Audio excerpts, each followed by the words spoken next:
Hello and welcome back to another video for Final Fantasy XIV with me, Meoni. Today is an exciting day because today we finally get access, or at least I finally got access to the art book that I had ordered a long time ago, which is of course the Final Fantasy XIV Endwalker art book, The Art of Resurrection Among the Stars. A fantastic book that's honestly very heavy and full of stuff to stare at. And some of the stuff you wish you could have framed on your wall. It is fantastic. But one of the things that comes with that art book is, of course, a minion code. And specifically, we're going to be looking at the Wind Up Ragnarok Minion. So that's what that noise should be, the delivery, unless someone's trolling me. So let's go get that. Oh, I can't wait. Oh, there it is. The Wind Up Ragnarok. Oh, I love the spaceship in this game. It's fantastic. Let's go and have a look at this together in a place more suited to spaceships. Summon your Wind Up Ragnarok minion. Loporic crew not included. Delightful though that would be.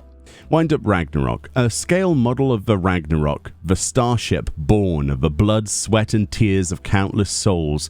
From the bridge to the propulsion system, every part has been faithfully recreated in celebration of the original. And like the original, it ran its creators ragged from overwork.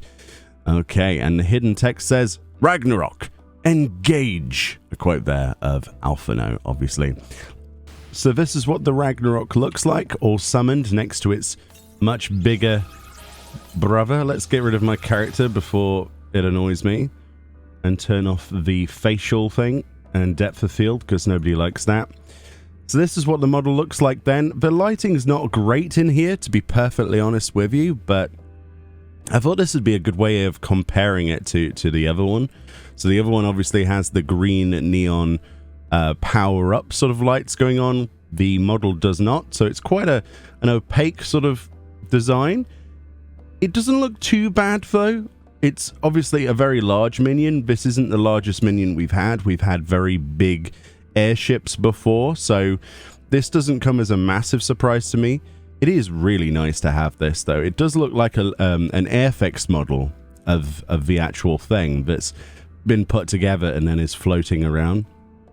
I do like that. It is a very unique design for a spaceship as well, but this is a very unique game. At the back then there is a bit of blue, as you can see, with the sort of like engine area.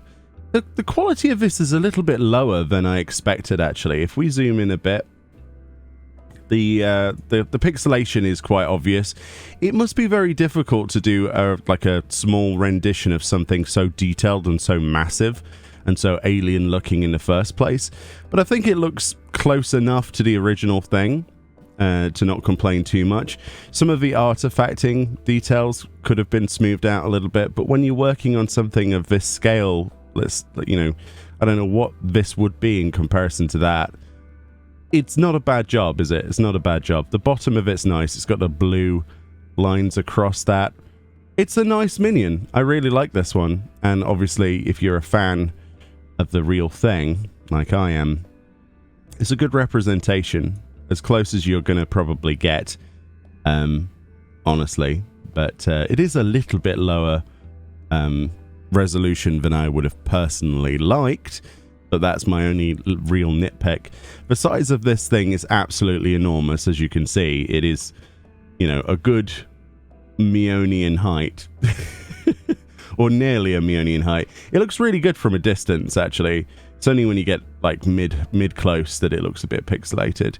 And probably in better lighting, this is going to look great. In fact, let's go and have a look in better lighting. Okay, that's better. We're over here in Explorer mode of the Grand Cosmos because it's perpetually day and the day doesn't actually move and it's perfect weather. So this gives a much better representation of lighting on the actual target, as you can see. So yeah, that's much better, isn't it? So it was just the dark sort of colors that weren't really working in the shadowy area of that hangar. The red really pops out of the model. Now we're in somewhere that's a little bit better lit. It's a really nice model. It's a really, really nice model. Much better than it looked in the dark, funnily enough. So this minion does have its own interactions. Obviously, we can manipulate that stuff directly. I believe it will require a Mammotheer pet collection title. Let's have a look at that. So pet collection titles, essentially if you put a pet collection title on, you can go with Minion Collector, Minion Master, Mammotheer, and so on, and you're able to force various emotes. Obviously a handover with this on will get the Ragnarok to come towards you and stab you in the face, as it would seem. And I believe the animation is triggered by a poke emote. So you poke the Ragnarok and it flies around. That's actually really cool. That's really cool. It really does remind me of those like remote control planes, like an Airfix plane or something. I like that. I really like that. Let's go in G pose and have a look at this. Oh, that's nice. It is a really nice minion. It is a great reminder of such a great part in the storyline, and hopefully we get to see this machine used again in the future, because it is absolutely beautiful, the real thing. And yeah, I really like the idea of Warrior of Light in space. It's just a brilliant concept as a twist. Brilliant stuff. Anyway, let me know if you're going to get your book yet, if you have looked at it yet, or if you've got your minion. I know a lot of people are waiting for theirs. Depending on where you live in the world, your shipping might obviously be, you know, a little bit slower, especially with the global situations, many of which we have right now. But yeah, much love. Enjoy the rest of your day, and I'll see you all next time. Ragnarok, engage.